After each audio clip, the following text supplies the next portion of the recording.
Salve, salve, rapa, graça e paz a todos, tudo bem? Seja bem-vindo aqui a mais um vídeo no canal Santo Remédio. Quem vos fala aqui é Fabiano King e hoje nós vamos falar sobre um tema muito interessante. O tema de hoje será: peça o que precisa e não o que acha que é necessário. Este é o nosso tema do dia, tá certo? Então é o seguinte, prepara a sua Bíblia aí.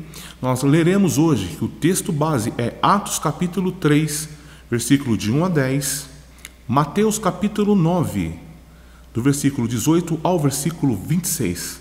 Então, prepare aí a sua Bíblia, pega a sua caneta para fazer as anotações. Enquanto isso, solta a vinheta e na sequência vamos à leitura e à nossa reflexão. Solta a vinheta.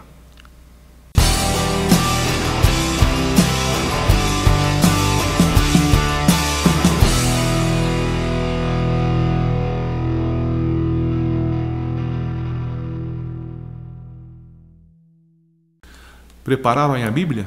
Então abra em Atos capítulo 3, do versículo 1 ao versículo 10. Então vamos lá. Pedro e João subiam ao templo na hora da oração, a nona.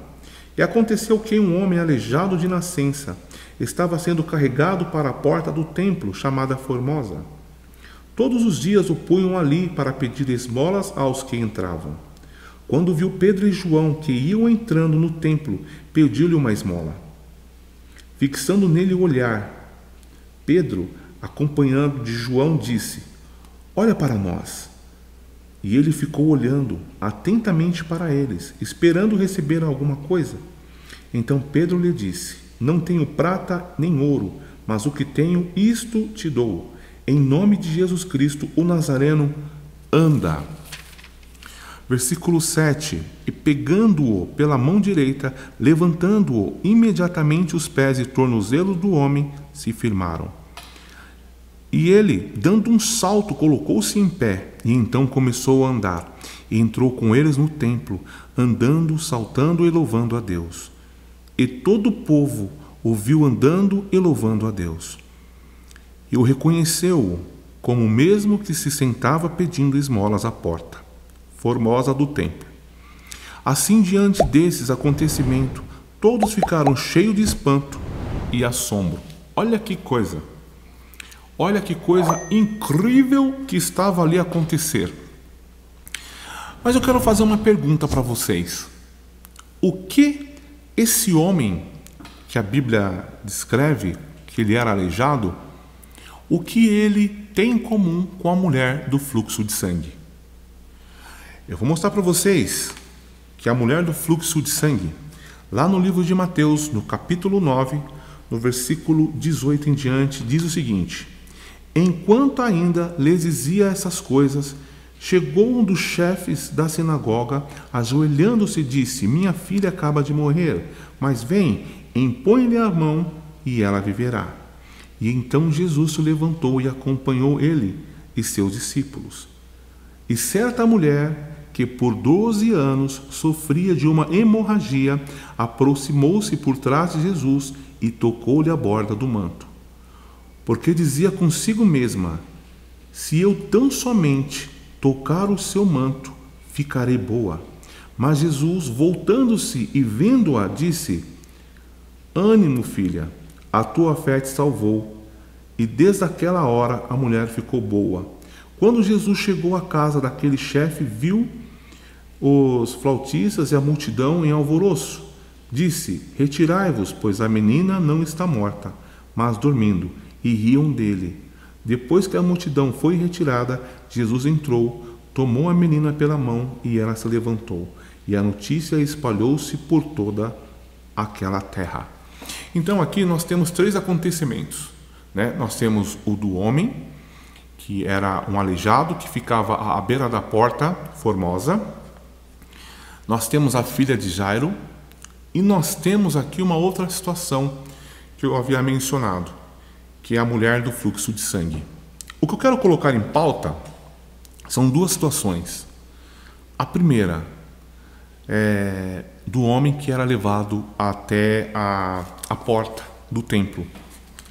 Aquele homem, todos os dias, ele era posto, ele era colocado, ele era levado ali para pedir esmola. E ele ficava pedindo algo para ele que à vista dele era importante. Ao olhar dele era algo que ele estava a precisar. Mas se ele recebesse a cura, se ele estivesse almejando a cura, seria a solução ainda maior. E aí vem uma coisa que eu fico a pensar. Muitas vezes nós pedimos a Deus aquilo que não precisamos. Talvez você tenha pedido a Deus uma coisa que você não precisa.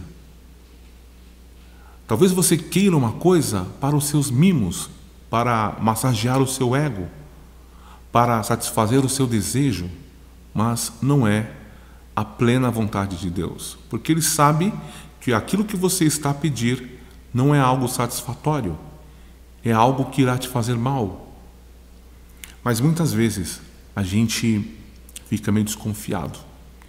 Eu quero dizer para vocês que lá em Levíticos, no capítulo 15, no versículo 25, menciona que quando uma mulher estava no seu período de regra, ela tinha que se afastar.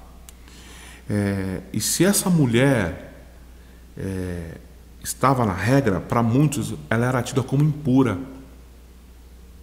Talvez, se passasse ainda mais, ela tinha que se afastar então, porque realmente, naquele período, era tida como impura e não poderia conviver com todos, na presença de todos. E o que essa mulher e esse homem, esse aleijado, têm em comum? A posição dela foi uma posição de alguém que queria uma mudança. Durante 12 anos, ela lutava para ser curada. Talvez você está há tanto tempo buscando a sua cura, tentando métodos, mas ainda não buscou a presença de Deus. Talvez você tenha feito tantas coisas, pensado tantas coisas e você ainda não buscou a presença de Deus realmente. Talvez você está sendo levado a médicos, levado à igreja, está como aquele homem, né? Mas olha só, pedindo algo errado. Aquele homem, ele poderia todos os dias ser levado, mas para dentro da igreja, para orarem por ele, pedindo cura, pedindo para que Deus o renovasse, o enchesse da glória. Mas eles preferiam levar aquele homem para que ele ficasse na beira do templo. E ali então, ele ficava a pedir esmola. Mas essa regra que acontece com ele é algo fascinante, porque uma hora ele se deparou com pessoas que faziam a diferença. E quando ele pede a esmola, Pedro menciona: eu não tenho nem prata e nem ouro, mas o que eu tenho eu te dou. Levanta e anda. Aquele homem se levantou e ele entrou dando glória a Deus. Durante muito tempo ele estava a pedir o que ele não precisava plenamente. Ele estava a pedir aquilo que não iria satisfazer plenamente o desejo do seu coração. Entenda, você precisa fazer assim um planejamento, orar realmente para ver se aquilo que você está a pedir a Deus é algo que vá realmente fazer a diferença.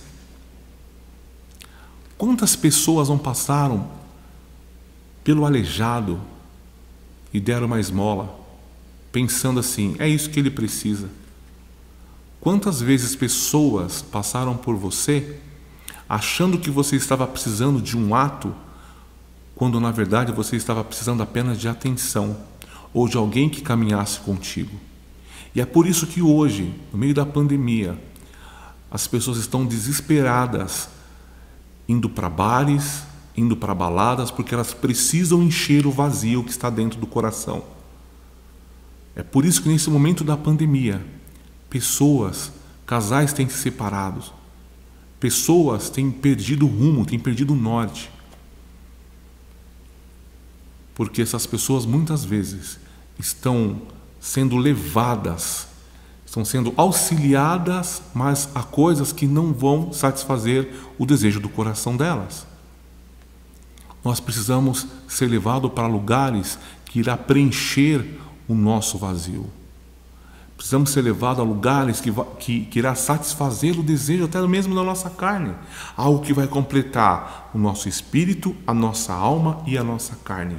Quando nós temos o equilíbrio, as coisas funcionam. Quando não, temos um grande problema. Eu quero dizer algo para vocês. Há um ditado popular que as pessoas falam: água parada vira dengue. O corpo parado vira doença. Vira doença psicológica, vira doença física a ponto de as pessoas ter outras síndromes. Doenças como diabetes, pressão alta, a morbidade, a falta de exercício, o sedentarismo acaba culminando, levando a pessoa a um nível de doença.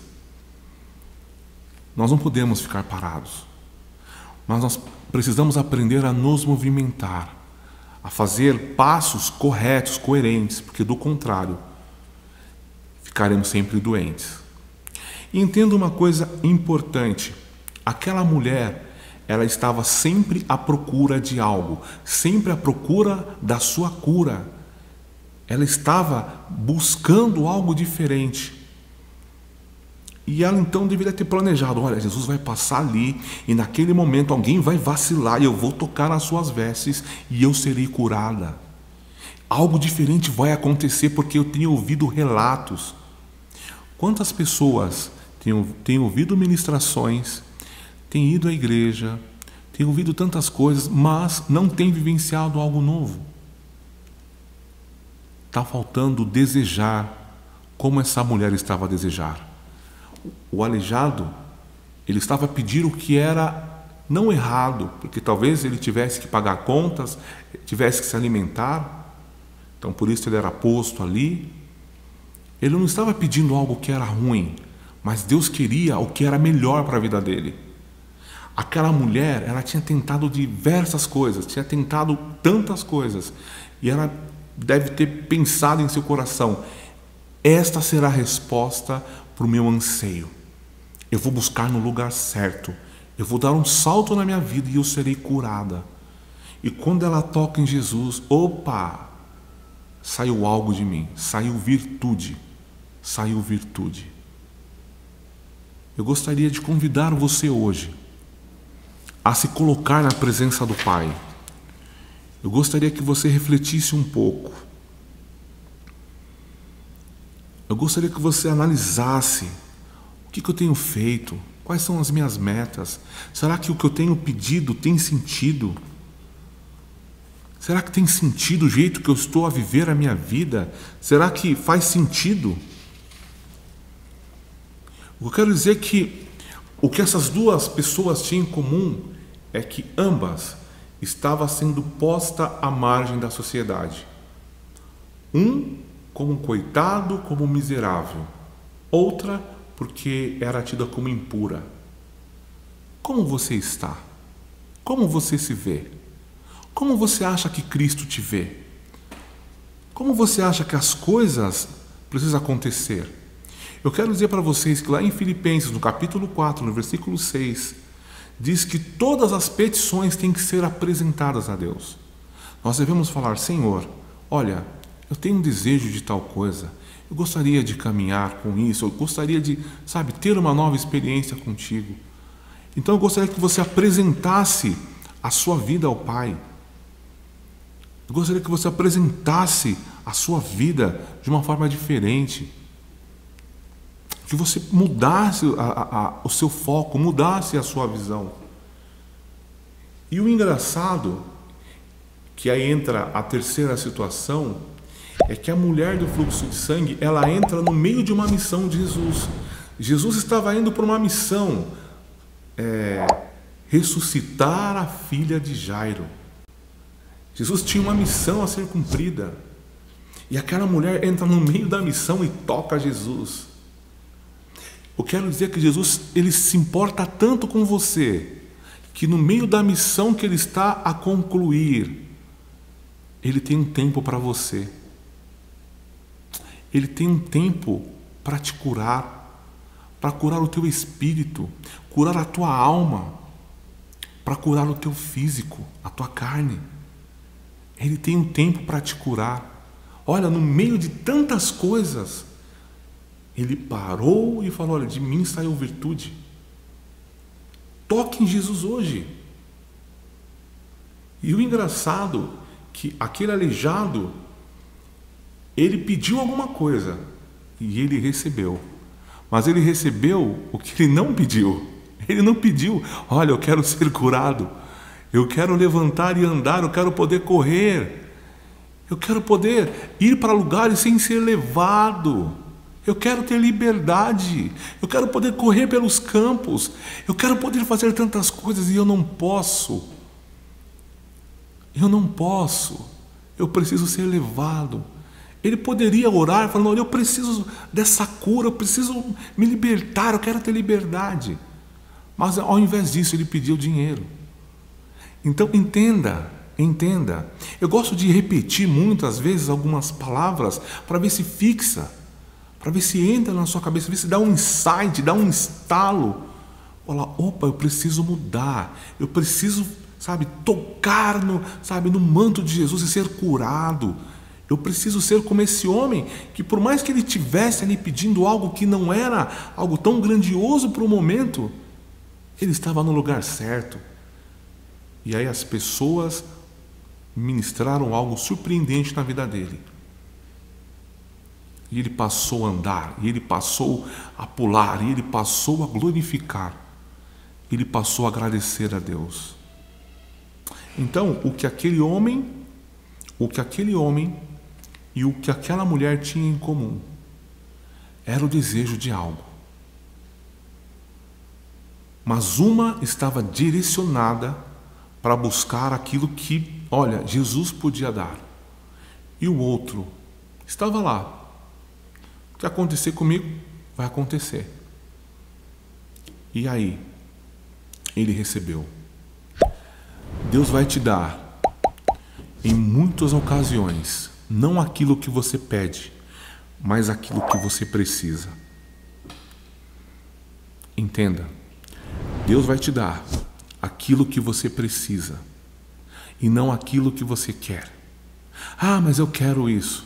Acontece que há situações que o desejo de Deus é o mesmo que o seu. E aí as coisas se juntam, se casam. Opa, ótimo. Quando a vontade do Pai é a mesma que a sua, excelente. É excelente. Entenda um outro ponto interessante. Quando Jesus estava ali no Monte das Oliveiras, ele começou a orar. Ele falava: Pai, afasta de mim esse cálice, mas antes que se cumpra a sua vontade. Jesus também ensina a oração do Pai Nosso: seja feita a sua vontade, assim na terra como nos céus. Quando você diz isso ao Senhor, Ele vai fazer a vontade dele. E quando a sua vontade coincidir com a dele, o plano então está perfeito. Então busque o plano de Deus, porque quando você encontrar o plano de Deus e as coisas se unirem com a plena, boa, perfeita e agradável vontade dele, vai ser uma maravilha, será um espetáculo. Então busque algo novo, busque o diferencial que Cristo pode fazer na sua vida. Que Deus te abençoe e que Ele possa dar aquilo que você precisa, em nome de Jesus. E que você possa buscar como aquela mulher, tendo Jesus como único e suficiente ali para a cura dela. Que você possa fazer como ela e receber a graça e o amor do Senhor em sua vida. Que Deus te abençoe. Mas antes eu quero dizer uma coisa. A próxima mensagem que você irá ouvir será sobre a noiva, que Jesus vem buscar a noiva. Não perca essa mensagem, não perca. Ouça a próxima mensagem também, será postada alguns dias após essa que você acabou de ouvir. E se você gostou, compartilhe. E se você gostou, vá lá embaixo e escreva: olha, Deus falou comigo hoje, eu estava a precisar dessas palavras. Vai lá embaixo. Que Deus te abençoe. E até o próximo vídeo. Fique com Deus. Tchau, tchau.